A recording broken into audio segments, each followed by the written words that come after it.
Hello મિત્રો, આજે આપણે વાત કરીશું જીએસટી ઉપર લોન કેવી રીતે લઈ શકીએ, બિઝનેસ લોન કે પર્સનલ લોન કેવી રીતે એપ્લાય કરી શકીએ.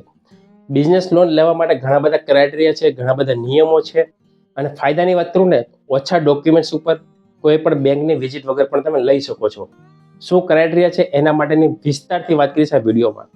જો તમારો કોઈ પણ બિઝનેસ ચાલતો હોય એને વધારવો હોય ને તો દિવાળી છે, દિવાળી સિઝનમાં તમારે પૈસાની જરૂર હોય, જેમ કે સ્ટોક વધારવો હોય, નવી શાખા ખોલવી હોય, આગળ કોઈ પાર્ટીને પેમેન્ટ આપવાનું હોય તો એના માટેનું બેસ્ટ છે.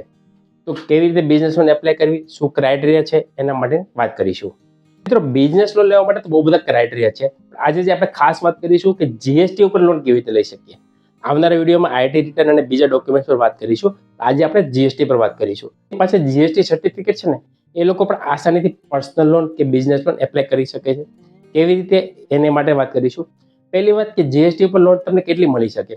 જીએસટી ઉપર તમને મેક્સિમમ લોન મળી શકે, 50 લાખ પણ મળી શકે, એનાથી વધારે પણ લઈ શકો છો. એક કાઉન્ટ કરે છે કે તમારું જીએસટી સર્ટિફિકેટ કેટલા વર્ષ જૂનું છે અને તમારું બિઝનેસ ટર્નઓવર કેવું છે. બિઝનેસ ટર્નઓવર અને જીએસટી સર્ટિફિકેટ કેટલા વર્ષ જૂનું છે અને તમારી બિઝનેસ ટાઈપ કે તમે કઈ પ્રકારનો બિઝનેસ છે, સાથે ઓબ્લિગેશન કેટલું છે, એ બધા જ ક્રાઇટેરિયા મેચ થઈને તમને એમાઉન્ટ આપતું હોય છે. લોન એમાઉન્ટની વાત કરું ને તો 5 લાખથી લઈને તમને 1 કરોડ સુધીની લોન મળી શકે છે. પણ હા, તમારે ઘણી વખત એવું થતું હોય કે લોનની જરૂર વધારે હોય, એક કંપની ના આપી શકે તો તમારે એ 2 થી વધારે કંપની જોઈન કરીને પણ તમે લઈ શકો છો. તો આ પણ એક રસ્તો છે. એની વાત કરીશું જીએસટી લોન લેવા માટે શરતો શું છે. પહેલી શરત કે પછી જીએસટી સર્ટિફિકેટ છે 2 વર્ષ જૂનું હોવું જોઈએ. મતલબ એવું ના હોવું જોઈએ કે જીએસટી સર્ટિફિકેટ આજે કાઢ્યું છે તો કાલે તમે લોન એપ્લાય કરવા જશો તો નહીં. 1 વર્ષ તો મિનિમમ હોવું જોઈએ. પણ ઘણી બધી જે કંપની છે જે મોટી એમાઉન્ટ આપે છે એમાં 2 વર્ષ જૂનું જરૂરી છે. બીજું ક્રાઇટેરિયા છે કે તમારું બેંકનું સ્ટેટમેન્ટ. બેંકનું સ્ટેટમેન્ટમાં ટર્નઓવર 30 લાખથી વધારે હોવું જોઈએ.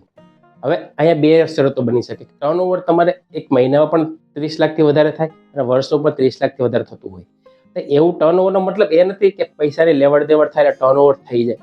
ટર્નઓવરની સાથે એવરેજ બેંક બેલેન્સ પણ હોવું જોઈએ. ખાસ વાત ધ્યાન રાખજો. દાખલા તરીકે તમારા એકાઉન્ટમાં અત્યારે માનો કે 5,000 રૂપિયા પડેલા છે. આજે કોઈનું પેમેન્ટ 3 લાખ રૂપિયા આવ્યું.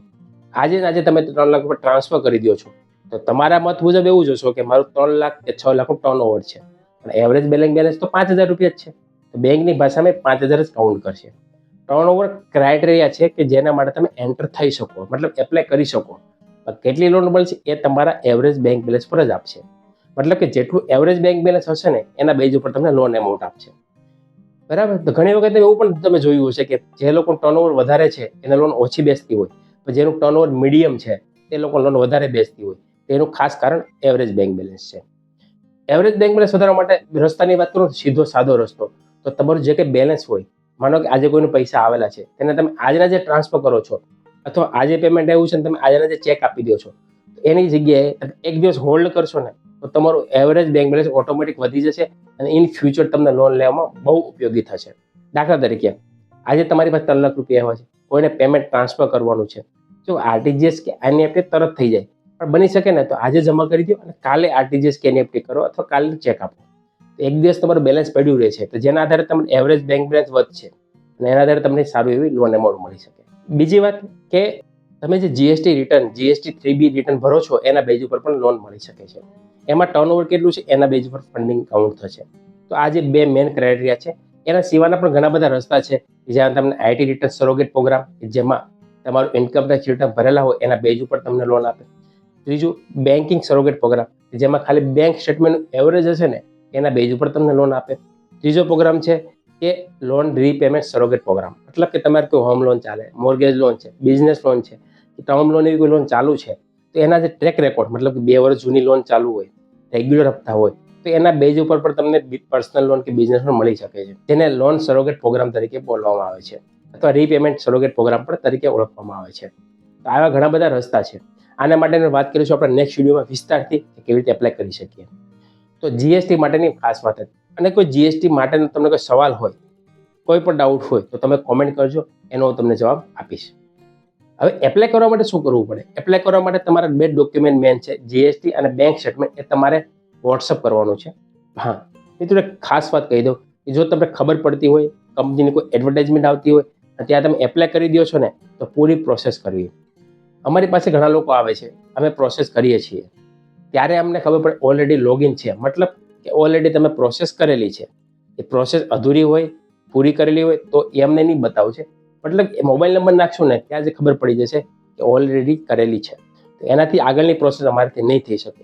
તો ખાસ ધ્યાન રાખવું કે ખબર ના પડતી હોય, પૂરી પ્રોસેસ કરવાની કેપેસિટી ના હોય તો ભૂલે ચૂકે એપ્લાય નહીં કરતા. તમે કોઈ એજન્ટ, એડવાઇઝર અથવા સીએનો કોન્ટેક્ટ કરજો, પૂરી પ્રોસેસ કરજો તો તમને મળી જશે. તો તમારી લોનનો ખબર પડશે કે થશે કે નહીં થશે. અધૂરી પ્રોસેસ છોડી દેશો ને મતલબ ના અમે કરી શકીએ, પ્રોબ્લેમ ઘણા બધા આવે છે.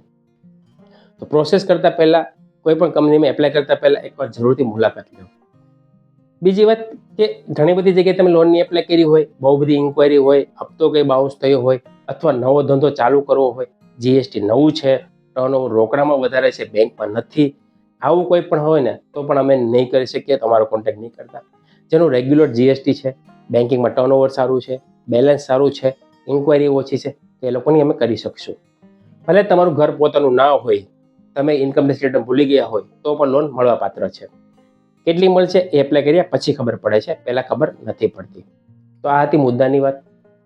તમારે જો એપ્લાય કર્યું હોય ને તો મારો વોટ્સઅપ નંબર છે, મારો ઈમેલ આઈડી આપેલો છે, તેના પર તમે ડોક્યુમેન્ટ સેન્ડ કરી શકો છો. તમારા વતી અમે એપ્લાય કરીશું અને આગળની પ્રોસેસ કરી આપીશું. એ વાત કે તમને ડાઉટ હોય કે લોન થયા પહેલાં કોઈ ચાર્જિસ આપવાનો છે, ના, લોન થયા પહેલાં તમારે ₹1 પણ આપવાનો નથી. જે કંઈ ચાર્જિસ છે અમારે કન્સલ્ટિંગ ફી લોન થયા પછી લેવામાં આવે છે. અને ડોક્યુમેન્ટ્સની વાત કરું તો ડોક્યુમેન્ટ્સ પર તમારે ફિઝિકલ નથી આપવાના, મતલબ કે તમારે ઓનલાઈન જ આપવાના છે. તમારે કોઈ બ્રાન્ચમાં જવાની જરૂર નથી, ના કોઈ અમારી ઓફિસ પર આવવાની જરૂર નથી. હા, તમારે મુલાકાત લેવી તો લઈ શકો છો. અમારા ઓફિસનું એડ્રેસ નીચે આપેલું છે, ત્યાં તમે આવી શકો છો.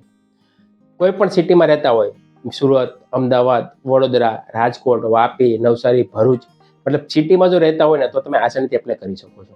દિવાળી આવે છે, દિવાળી માટે સ્ટોક વધારવાનો હોય, સ્ટાફને પેમેન્ટ આપવાનું હોય, તો આગળ લોકો ક્લિયરન્સ કરવાનું હોય ને જરૂર હોય તો આજે અરજી કરી શકો છો. નવા વિડીયોમાં નવા ટોપિક સાથે.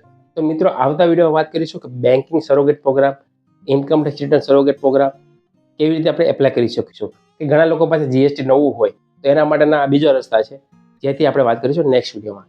તો આવી નવી માહિતી માટે અમારી ચેનલને ફોલો જરૂર કરી દેજો, જેથી તમને પહેલી ઇન્ફોર્મેશન મળી જાય. તો મળીએ નવા વિડીયોમાં નવા ટોપિક સાથે. ત્યાં સુધી ધન્યવાદ. જય હિન્દ, જય ભારત.